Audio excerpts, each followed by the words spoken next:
Gladiator 2 does one thing and one thing alone very, very well, and that is to reaffirm my position that Gladiator did not need a sequel.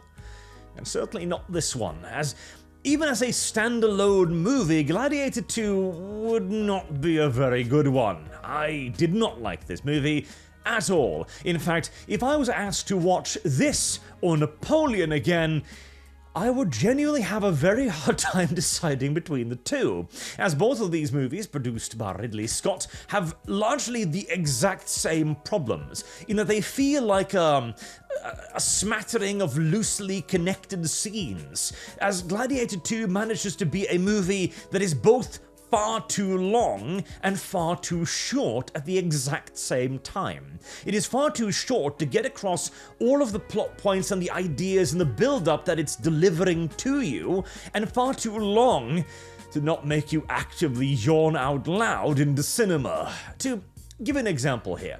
Spoilers, by the way, the good guy wins. I know, shocker. But there is a rebellion of the gladiators that is simply just, it just kind of appears. Our main character, Lucius, who looks absolutely nothing like Lucius whatsoever, in fact, to the point where I almost feel as if they were trying to make it a surprise that he was Lucius. Despite, of course, mentioning that in the promo material constantly, and having it be kind of spoiled in literally the first scene of the movie and so on. So if they were intending that, they did a poor job of it, but details. He leads a gladiator uprising by kind of just doing it. They don't show any scenes at all, really, of him connecting with the other gladiators, beyond he kills a monkey in his first match, and then the other gladiators go like, ooh, ooh, ooh, ooh, ooh, at him, and he smiles like, ha ha, you're very funny lads, and that is their bonding moment right there. You don't have the build-up of Maximus. You don't have them taking a part in battles in the arena organically and like building bonds that way. It all feels remarkably forced, as if he is given this authority over the men more by the decree of the plot rather than any actual organic development. It's too rushed, and yet also too goddamn slow at the exact same time. The only really good thing I can say about the movie is that it's got decent looking action, not realistic or historical or interesting action, but it looks good. Watching a Roman fleet assault a Numidian walled city by ramming their boats into it is it's a spectacle. It's also ridiculous, as the Numidian defenders used trebuchets to defend themselves against the Roman triremes, but hey, at this point, I'm just happy that they weren't using motorboats, okay?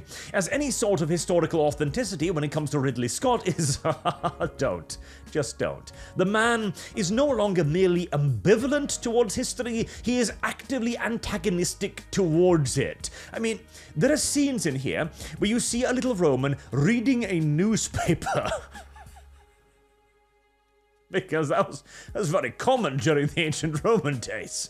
So let's just push that out of the way immediately, because they did the same with Napoleon, they do the same here.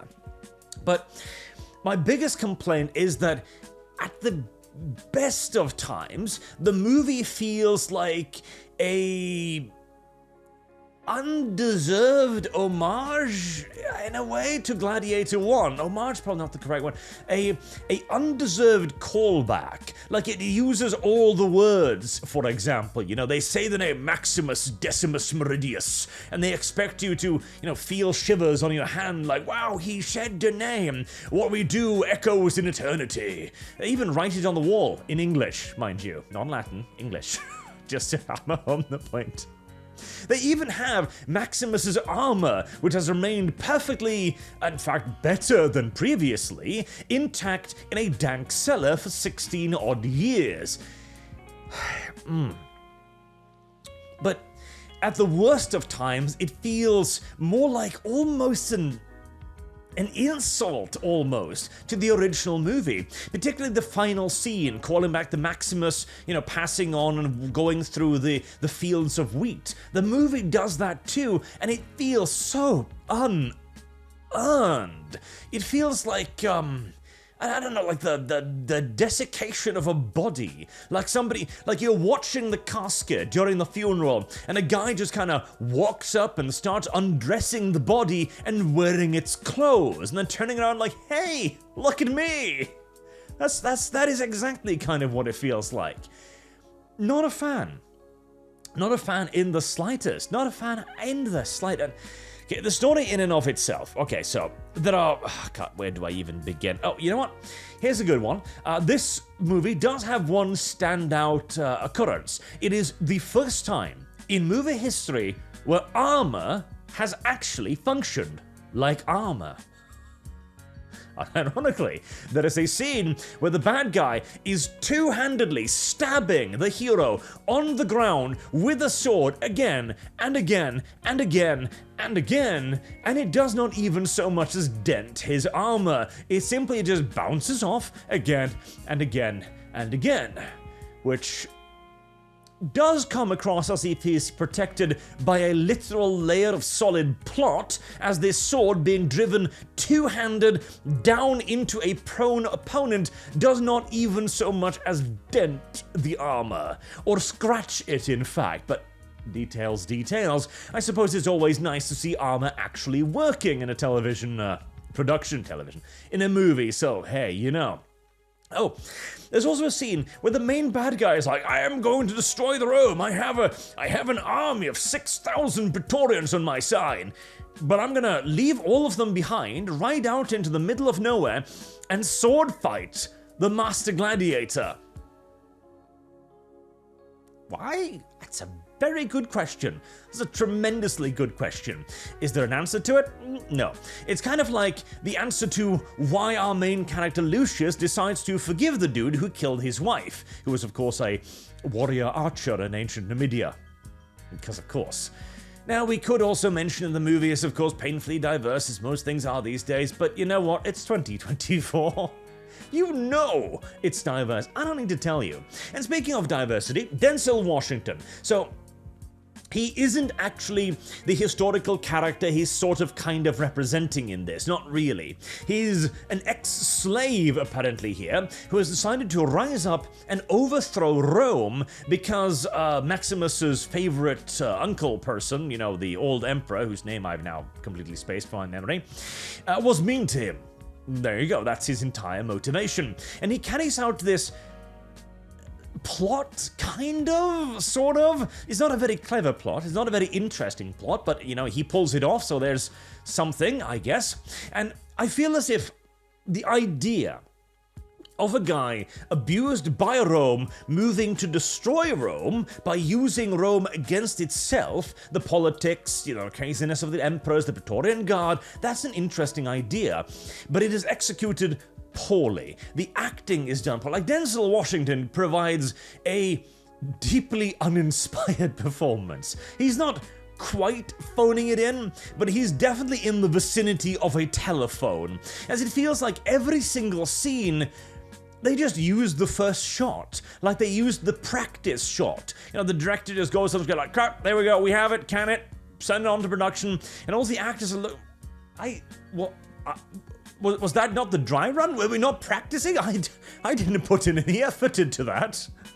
As that is really what it feels like. I mean, Denzel Washington is an excellent actor, but you would not know it from this performance. You would not know it, not even close. The various other cast members are hardly a whole lot better. The two evil emperors overplay their role to heaven's come, and they certainly do get nowhere near Commodus. It feels as if they were told to try and kind of be Commodus, but not to make it too obvious, and so they did like a halfway phoned-in version of Commodus instead, which doesn't come across as very effective or anything really. It's not a very good movie. And honestly, I'm kind of struggling to come up with an overall, like, poignant critique that isn't simply, it is a bundle of scenes with no build-up. Because that's what it feels like. Okay, so I was on the point of the general, Asius, kills Lucius's wife in battle. It's like, kill her! Specifically, he points out her exact gender while she's about, 100 meters away on a wall because the script said so. But anyways, He kills her. Lucius is like, I'm going to kill you! Vengeance! And he gets the opportunity to do so, and he decides, nah, I forgive you for killing my wife. I never liked her anyways. Pretty much. He has one conversation with a fellow gladiator who's like, Lucius wakes up. He's like, I had a dream last night. It was about crossing a river. And the guy's like, oh, crossing a river. That means to forgive your enemy. And he's like, oh.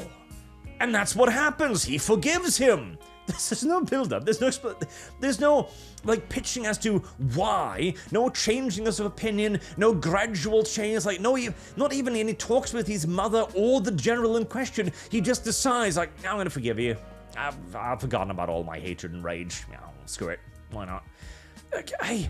He transitions from being like, I hate Rome, Rome is evil, my mother abandoned me, to mother, I love you, I need to save Rome together with you. The same mother who, when seeing Lucius in the arena for the first time, not wearing a helmet, by the way, like Maximus did, to hide his identity, she's looking right at him and going like, yeah, I don't recognize that guy. Even... I like... The movie, again, is both too long and too short at the same time. It is too...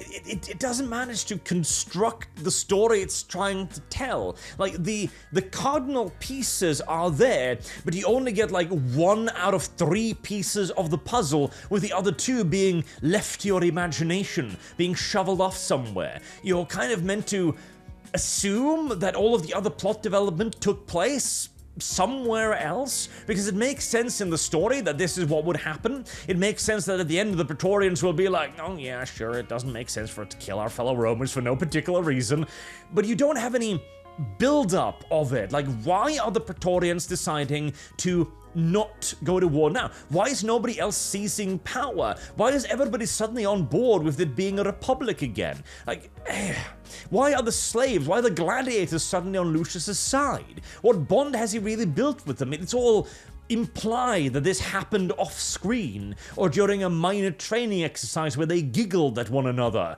Like, it's all thoroughly poorly constructed.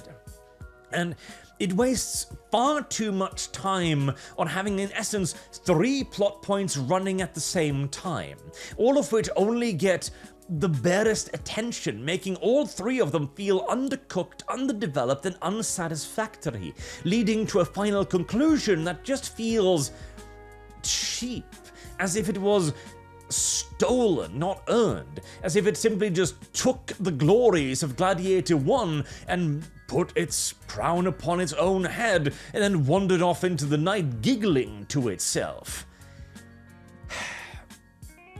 That's a bad movie, and Ridley Scott needs to be banned from making any more historical movies. That is the only solution I see, because the latest one he did for Alien wasn't bad. I watched that one. Was it Romulus, was it? That was okay. It certainly played a little bit fast and loose with certain aspects of the aliens here and there, definitely, and there were definitely some fairly thick plot armor on occasion, but that was a decent enough movie. This is Napoleon all over again. The exact same problems with story structure. At the very least, we don't switch out Lucius for a random woman, Luciliella, which is nice, I guess. But even that is hardly enough to save an extraordinarily mediocre movie, made outright insulting by the attempt to be a sequel to an absolutely amazing movie that, again, did not need a sequel. The only way that Gladiator 2 could have been a net positive contribution to Gladiator was if it could have been a standalone movie as well, that merely did the same general plot points and ideas as Gladiator. If that had happened, if it was a good movie by itself that simply kind of existed in the Gladiator-verse, I guess, that extended upon the ideas in Gladiator 1, then it could have worked. Instead, it leans too heavily on its predecessor and succeeds in doing nothing but drag it down. That's at the very least, is my opinion on Gladiator 2. And I'd love to hear what everybody else has to say about it down in the comment section below. So please, do tell me what you thought about Gladiator 2, and until next time, I've been Arch. Thank you very much for watching, and I do hope to see you all again soon. Till then, have a good day.